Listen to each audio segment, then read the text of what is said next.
우리 오늘의 말씀은 권능은 하나님께 속하였으니 라는 제목으로 사무엘상 16장 1절에서 3절 말씀 우리 함께 합독하여 읽도록 하겠습니다.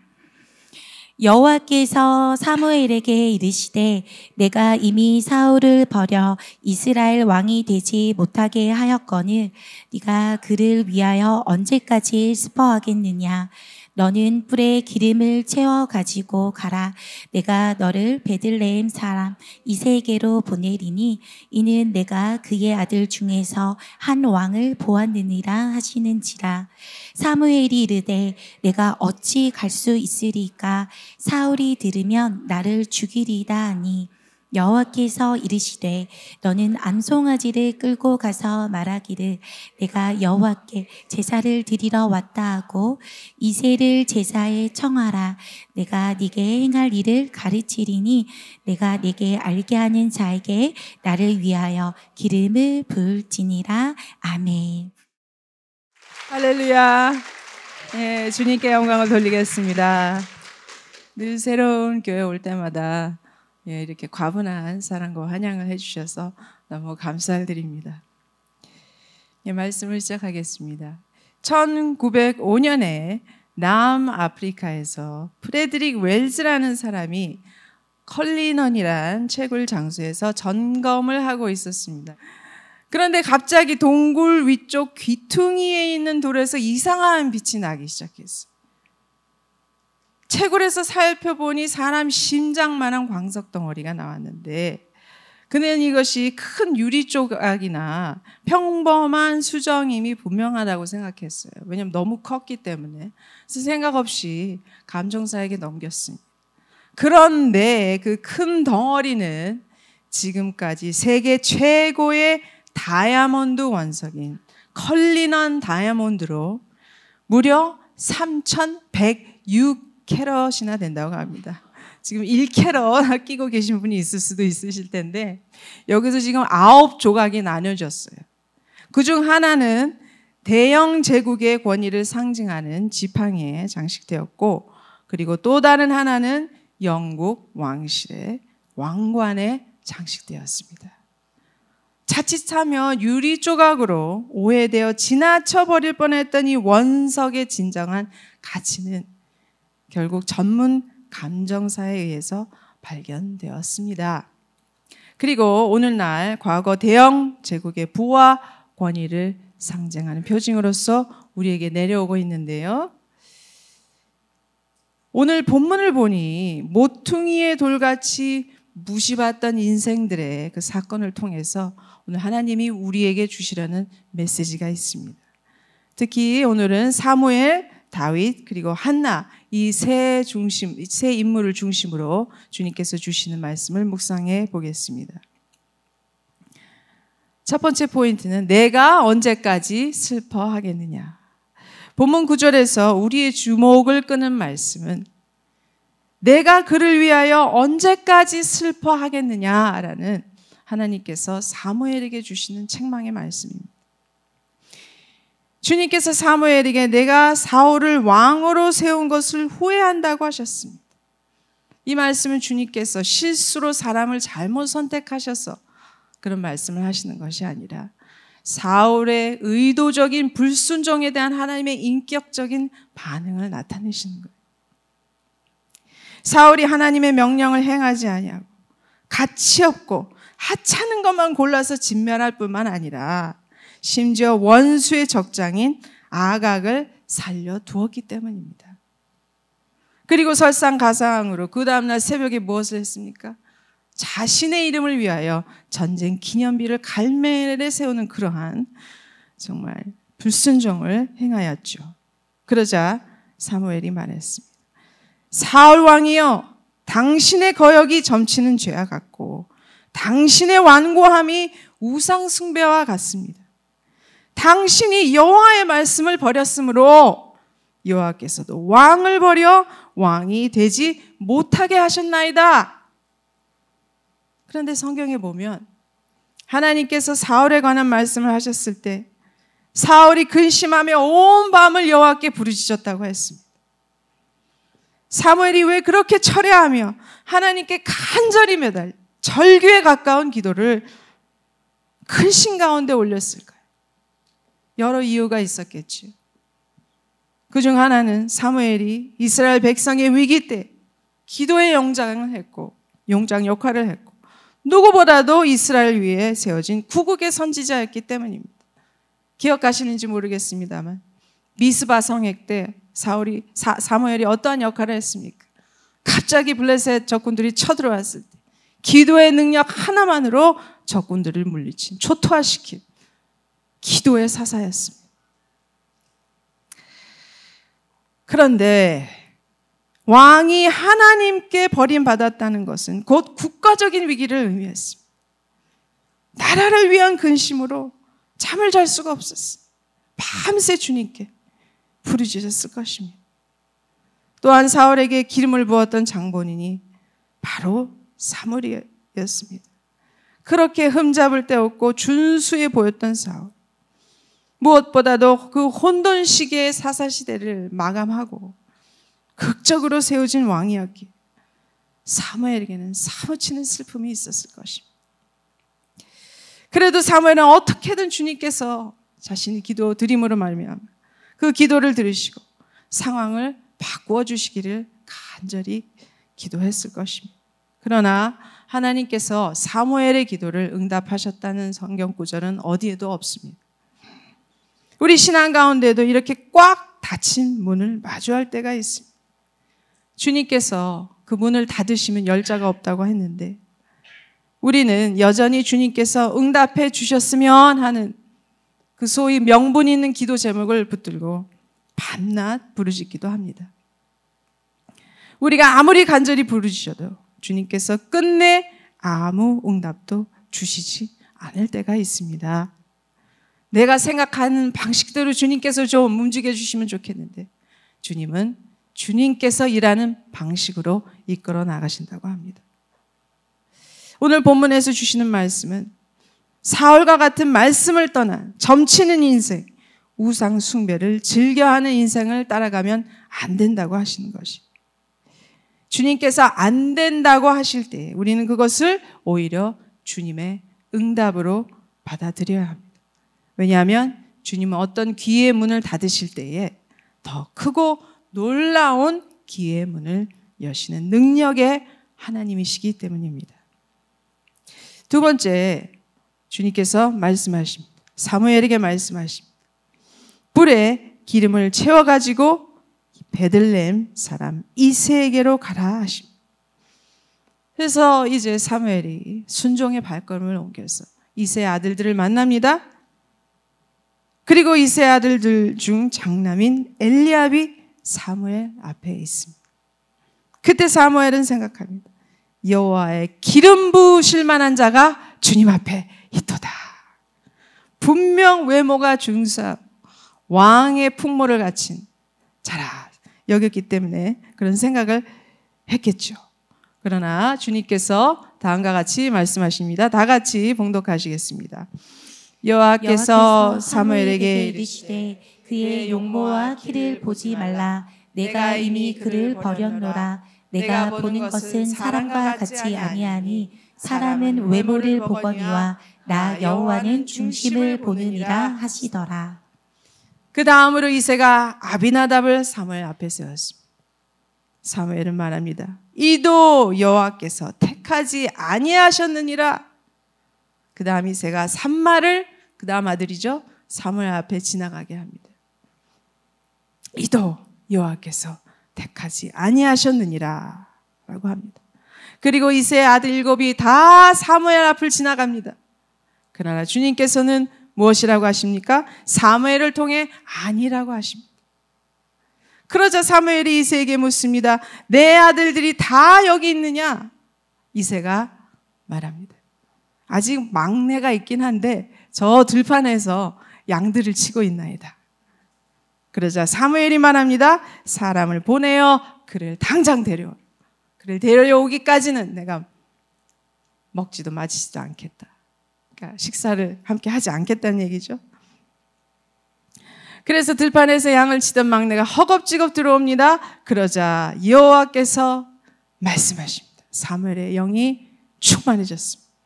이가 그니 일어나 기름을 부으라. 그 막내가 누구입니까? 다윗입니다. 그런데 왜 이새가 다윗을 처음부터 사무엘 안에 데려오질 않았을까요? 그것은 아버지 이새의 눈에도 다윗은 이스라엘 왕이 될 만한 인물이 아니었기 때문에, 솔직히 말해 좀 속된 말로요, 감이 안 되는 막둥이였던 거예요. 아버지의 눈은. 오죽하면 이새가 7 아들을 다 지나가게 한 뒤에도 다윗을 전혀 생각하지 않았겠습니까? 마치 이런 생각을 했던 것 같아요.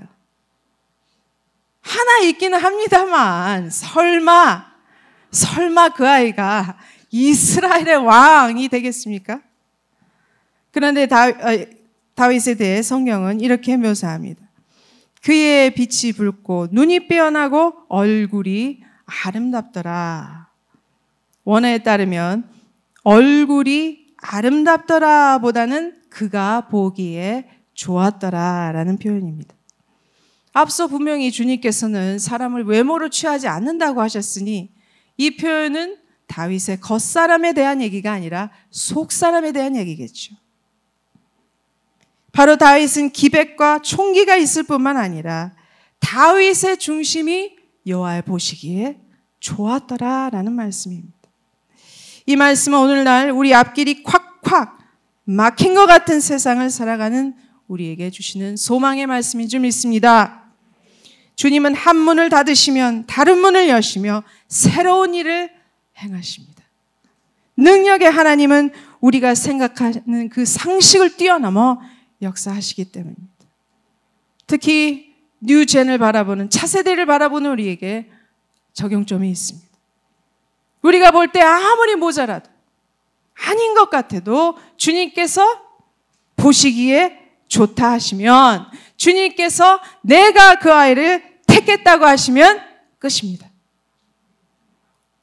앞서 이새가 그의 여러 아들들을 사무엘 앞에 지나게 했을 때 어떤 능력의 기준으로 그들을 세웠을까요? 물론 나이 순서이기도 하겠지만 오늘날 기준으로 말하면 성적 순위입니까? 외모 순위입니까? 학벌 순위입니까? 스펙 순위입니까? 여러 가지 요인들이 있었겠죠. 그러나 주님께서는 말씀하십니다. 바로 그들이 아니고 이가 그니라. 주님은 다윗의 중심을 보시고 좋다 하셨던 겁니다. 주님을 사랑하는 그 중심을 다윗에게서 보셨습니다. 사무엘이 밤새 슬퍼하며 나라를 위한 근심과 상실감에 사로잡혀 있을 때 하나님께서는 이런 생각지도 못한 대안을 허락하셨습니다.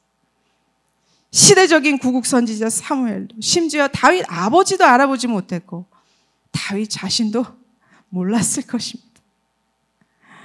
그런데 왜 사무엘이 이새에게 다른 아이가 없는, 아들이 없느냐라고 하며 아들이 올 때까지 그 자리에서 움직이지 않았을까요?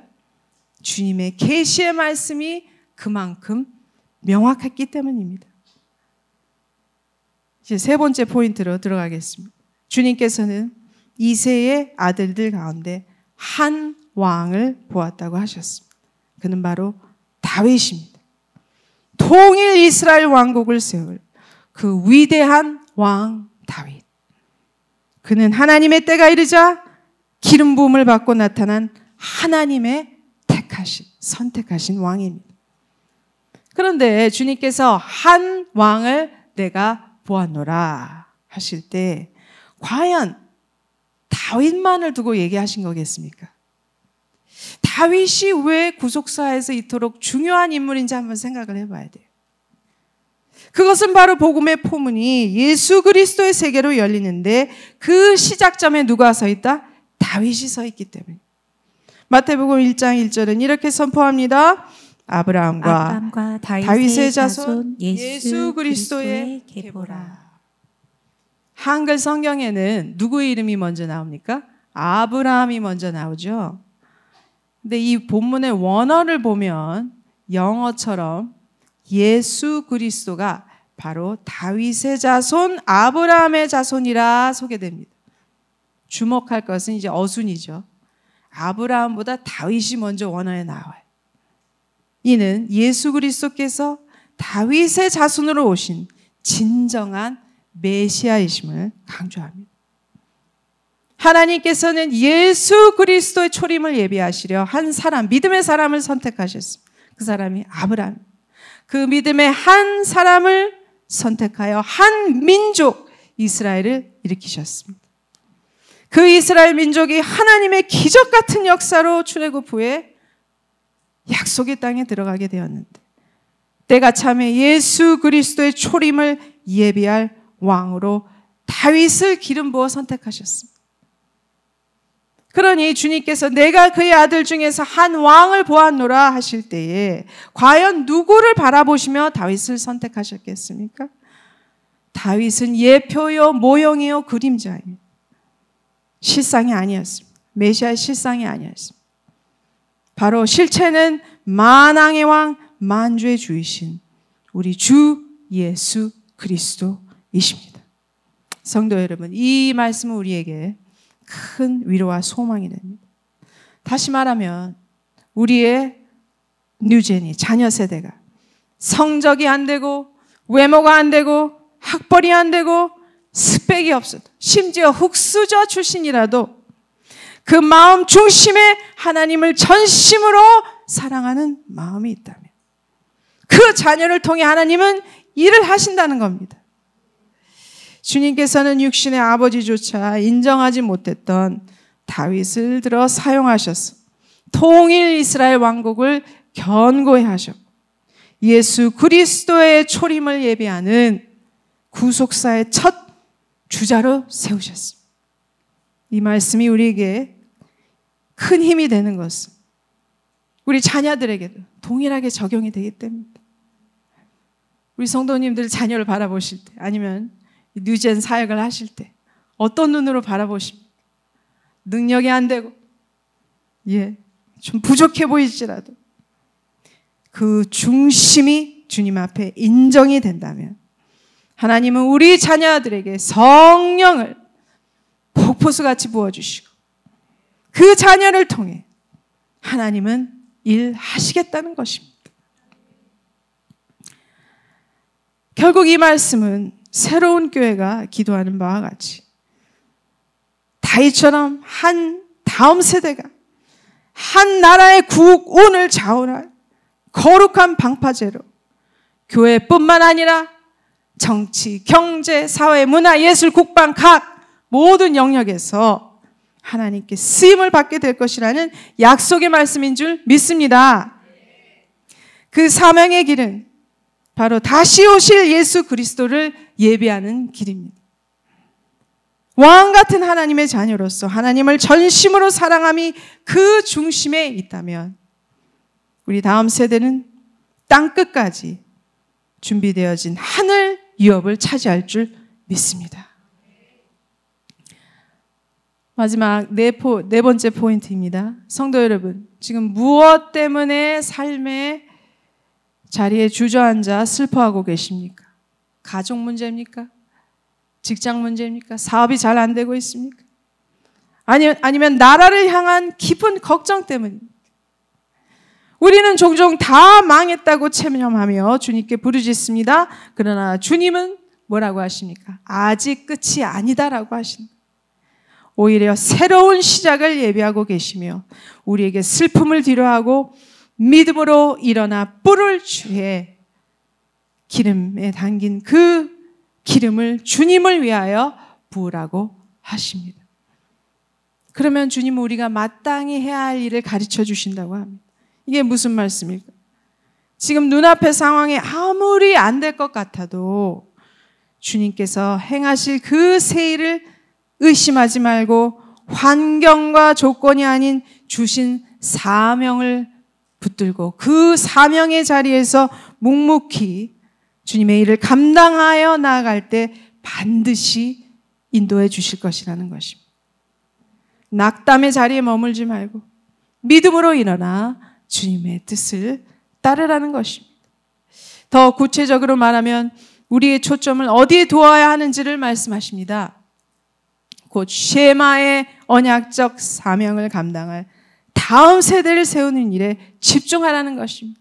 우리는 근데 우리 자녀를 바라볼 때 조금만 공부를 잘해줬으면, 조금만 더 잘 됐으면, 이런 마음이 있지만 주님께서 원하시는 건 다르다는 거예요.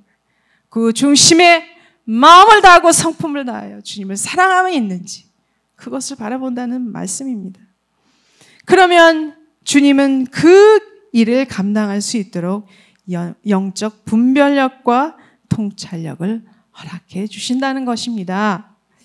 우리의 가정도, 직장도, 사업도, 나라조차도 내가 잘 되기 위한 수단이 아닌 줄 믿습니다. 주님의 의와 나라를 이루기 위한 자리임을 기억해야 합니다. 그렇다면 우리는 어떻게 믿음으로 다시 일어설 수 있습니까? 모든 능력과 권세가 주님 앞에 있기 때문입니다. 주님은 우리의 모든 환경과 조건을 초월하시고 약속하신 말씀을 능히 이루시는 하나님이시기 때문입니다. 다윗은 그의 시편에서 바로 그 믿음을 가지고 이렇게 결정적으로 고백합니다. 여기에 다윗의 중심이 있습니다. 한번 다 같이 봉독하시겠습니다. 나의 영혼아 잠잠히 하나님만 바라라. 무릇 나의 소망이 그로부터 나오는도다. 오직 그만이 나의 반석이시요 나의 구원이시요 나의 요새이시니 내가 흔들리지 아니하리로다. 나의 구원과 영광이 하나님께 있으며 내 힘의 반석과 피난처도 하나님께 있도다. 백성들아 시시로 그를 의지하고 그의 앞에 마음을 토하라. 하나님은 우리의 피난처시로다. 11절 하나님이 하신 말씀을 내가 들었나니 권능은 하나님께 속하였다 하셨도다. 그런데 사무엘서는 사울도 다윗도 아닌 사무엘의 어머니인 한나 이야기로 시작합니다. 그러므로 오늘 이 시간에는 구국 선지자 사무엘, 그리고 그가 기름 부은 통일 이스라엘의 왕 다윗에 대한 말씀을 마무리하면서 우리는 잠시 한나의 역할을 생각해 보겠습니다. 사사시대와 왕정시대를 잇는 구속사의 전환점에 등장한 사무엘은 시대적인 사명을 감당했습니다. 사무엘이 갑자기 스스로 나타난 게 아닙니다. 한나의 서원 기도로 태어났다는 것을 기억하셔야 되겠습니다. 더욱이 그 기도는 한나가 만사 형통할 때 드린 기도가 아닙니다. 한나는 분인나에게 뼈에 사무치는 무시와 멸시를 당하던 때에 기도의 자리로 나왔다는 것입니다. 자, 다음 구절들을 봉독해 보시겠습니다. 여호와께서 그에게 임신하지 못하게 하심으로 그의 적수인 분인나가 그를 심히 격분하게 하여 괴롭게 하더라. 매년 한나가 여호와의 집에 올라갈 때마다 남편이 그같이 하매 분인나가 그를 격분시키므로 그가 울고 먹지 아니하니 그의 남편 엘가나가 그에게 이르되 한나여 어찌하여 울며 어찌하여 먹지 아니하며 어찌하여 그대의 마음이 슬프냐 내가 그대에게 10 아들보다 낫지 아니하냐 하니라. 한나가 무언가 대단한 것을 바란 것은 아닙니다. 그저 평범하게 한 아이의 어머니가 되는 것이 소원이었습니다. 그러나 그 소박한 꿈조차 허락되지 아니었습니다. 게다가 무자한 한나에게는 그 상처를 더 깊게 만드는 존재가 있었습니다. 바로 분인나였는데 그는 한나에게 끊임없는 무시와 조롱을 주며 상처를 주며 괴롭혔습니다. 문제는 이 적수가 밖에서 가끔가다 만나는 이웃이 아니에요. 바로 1년 365일 같이 마주해야 하는 집안 식구였다는 것입니다. 숨막히는 고통의 일생을 살아나야 했습니다. 그야말로 살 소망조차 끊어질 지경이었고 아무리 남편 엘가나가 위로하여 해도 소용이 없었습니다. 그런데 이 말씀이 어떻게 이 상황을 정리합니까? 6절에 보면 앞서 읽은 대로 여호와께서 한나에게 임신하지 못하게 하셨다라는 것입니다. 즉 여호와께서 한나를 그 상황에 두셨다는 것입니다.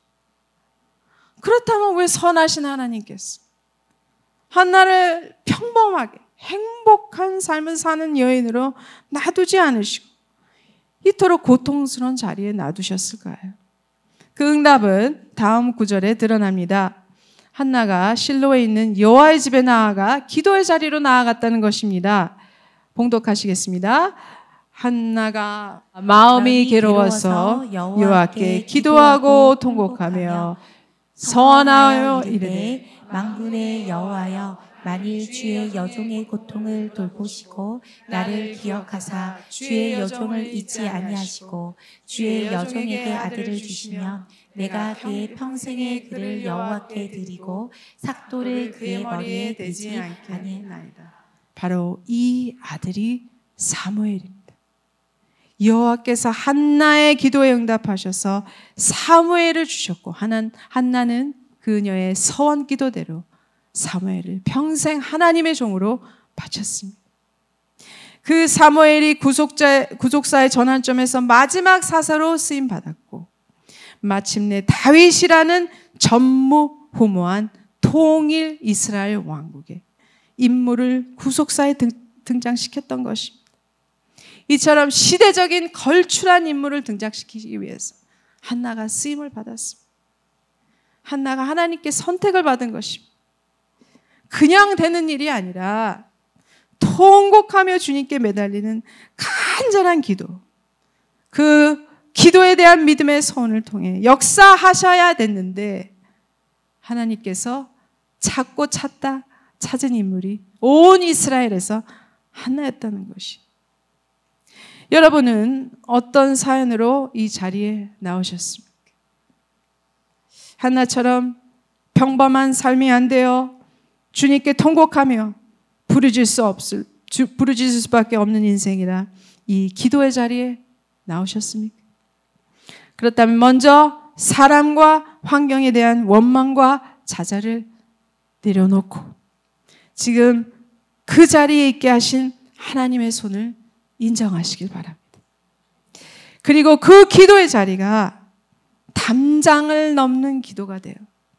하나님의 시대적인 역사를 이루는 믿음의 통로가 될 줄을 믿습니다. 말씀을 맺겠습니다. 오늘 서두에서 다이아몬드에 대한 얘기를 나눴습니다. 다이아몬드와 연필심은 이제 원소가 같아요. 둘 다 탄소입니다. 그런데 어떻게 똑같은 탄소가 하나는 연필심이 되고 다른 하나는 세상에서 가장 귀한 보석이 될 수 있을까요? 제가 아주 오래전에 미국에 있을 때 신학교 가기 전에 제가 좀 다른 일을 했습니다. 그 과정에서 보석 감정사 자격증을 땄어요. GI에서. 이제 실기 시험을 통과하려면 진짜 보석과 가짜 보석을 가려내야 되는데 이 분별력을 가지려면 수백 개의 보석을 봐야 돼. 근데 이제 다이아몬드를 현미경으로 보면 정말 우주적인 세계가 펼쳐집니다. 근데 다이아몬드는 어떻게 형성이 됩니까? 지하 약 190km에서 섭씨 1100도 이상의 고온, 그리고 60kB, 즉 지구 기압의 5만 배에 해당하는 그 고압을 견디면 이 다이아몬드 원석 덩어리가 형성이 됩니다. 평범한 환경이면 뭐가 돼요? 탄소가 연필심인데 극한의 고온 고압의 연단을 거치면 다이아몬드로 변하는 것입니다. 우리 성도님들 이 기도의 자리에 나오셨는데 왜 내 인생을 이렇게 힘들까? 왜 하나님은 나를 좀 평범하게 좀 놔두시질 않으실까? 그런 생각을 가지실 수도 있을 거예요. 어떤 분들은 지옥불과 같은 고온 고압의 시련 속에서 연단을 받으시고 계실 수도 있습니다. 그러나 한 가지 기억하실 것은 그 과정의 처음부터 끝까지 주님이 함께 하신다는 것입니다. 주님은 이 과거, 현재, 미래의 고통이 시공간으로 압축된 그 십자가의 현장에서 이미 승리하셨습니다. 오늘 이 수요 기도 예배에 나오신 기도용사 여러분, 여러분의 그 눈물의 기도와 인내는 보석처럼 주님의 가슴에 새겨질 것입니다. 주님께서는 성도님의 모든 슬픔과 고통을 헤아리시고 그 모든 연단의 과정에서 한순간도 떠나지 않으시고 함께 하시는 전능하신 사랑의 하나님이시기 때문에 성도님들이 목사님 그 말씀을 알겠는데 그래도 이 집사님이나 김 집사님을 더 사랑하시는 것 같아요. 모든 일이 잘 풀어지고 축복이 되는 거 보면. 그러나 우리 성도님, 지구의 성도님이 한 분만 계셔도 주님은 한 분이신 것 같은 그 사랑으로 주님은 우리 성도님 한 분 한 분을 사랑하신다는 것입니다. 우리 자녀가 여러 있으면 우리 관심이 가는 자녀가 있어요. 그리고 관심이 덜 가는 자녀가 있어요. 그러나 하나님은 그러시지 않습니다. 왜 그렇습니까? 주님은 능력의 하나님이시기 때문에. 우리는 능력이 없어서 그 사랑을 다른 자녀에게 다 나눠줄 수 없지만 주님은 우리 성도님이 지구에 한 분 계신 것처럼 사랑하신다니까요. 그분의 그 사랑이 넘쳐 흘러가지만 왜 그럼 나는 느끼지 못하는 거죠? 오직 믿음으로만 그 사랑에 연합할 수 있기 때문입니다. 하나님의 선하심을 믿으시길 바랍니다. 주님께서 이 여러분에게 전대미문의 시대적인 사명을 주신 줄 믿습니다. 그것을 이루시기 위해 이 기도의 자리로 나오게 하셨습니다. 이 기도의 자리가 다음 세대 사무엘들, 구국 선지자들이 일으킬 것이며 더 나아가 다시 오실 주님의 길을 예비하는 통일 한국 시대의 리더를 세우는 나라 민족의 구국 재단이 될 줄 믿습니다. 우리의 기도가 비록 작은 나비의 날갯짓 같을지라도 구속사의 저편에서는 perfect storm, 퍼펙트 스톰을 일으키는 줄 믿습니다. 그것은 이 시대의 압도적인 강력한 영적 파장을 일으킬 줄 믿습니다. 이제 함께 찬양하고 기도로 나가겠습니다.